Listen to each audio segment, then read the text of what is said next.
Tasks 58, 59, 60, 61, 64 and 65. I listened to part 1 of the interview.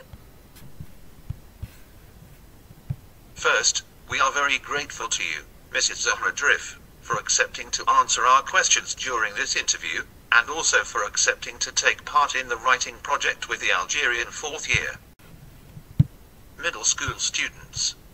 Thank you so much, indeed. Question 1. In your book Inside the Battle of Algiers, you recall the first time your father took you to a French restaurant in Algiers.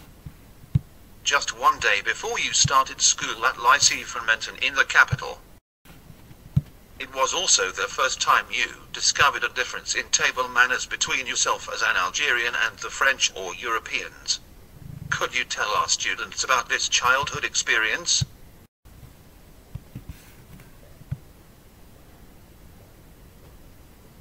It was the first time I left my home region, Tissem Silt Tiare, the first time I took a train, and the first time I discovered my country's capital, Algiers.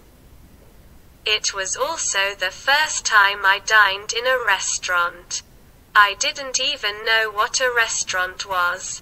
Accustomed to our traditional mattresses or carpets on the floor, and brass trays on low round tables with one common plate for all the family, I found myself sitting on a chair at a high table with a tablecloth, plates, and silverware.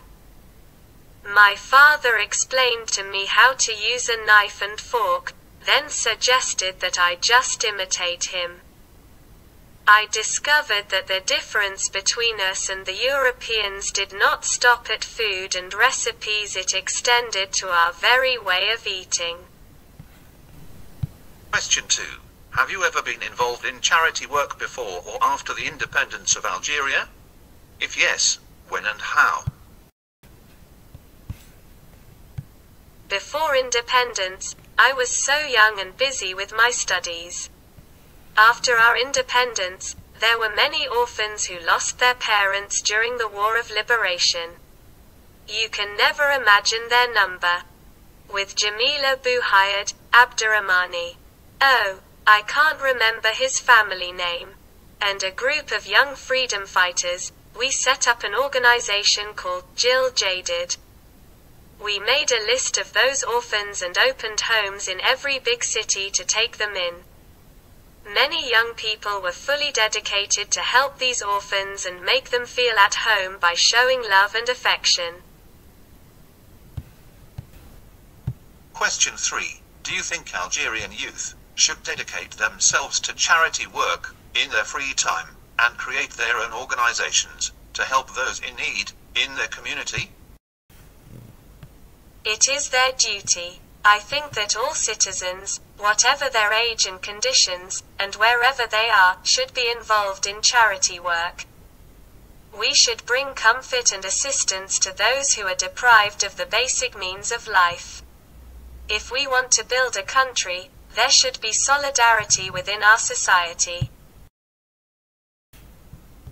Question 4. What is the most important piece of advice your mother has ever given to you? As I mentioned it in my book, Inside the Battle of Algiers, from an early age, my brothers and sisters and I were all brought up with the conviction that Algeria is our country. My mother taught us to be proud of our country, history and forefathers. Question 5. What is the most important piece of advice your father has ever given to you? Like my mother, my father also insisted on pride and dignity, and he kept repeating to us that the most important thing is to learn and go on learning. Question 6. Are there any important things you have learned from your teachers? How old were you then, if you can remember?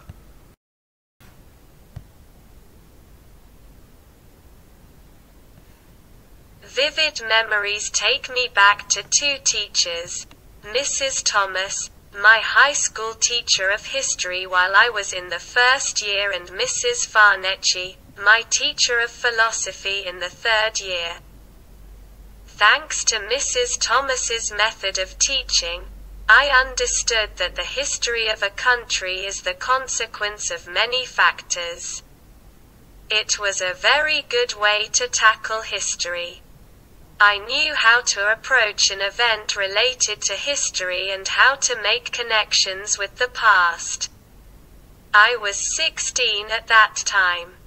With Mrs. Farnecci, I learnt to respect others. The other person is also me.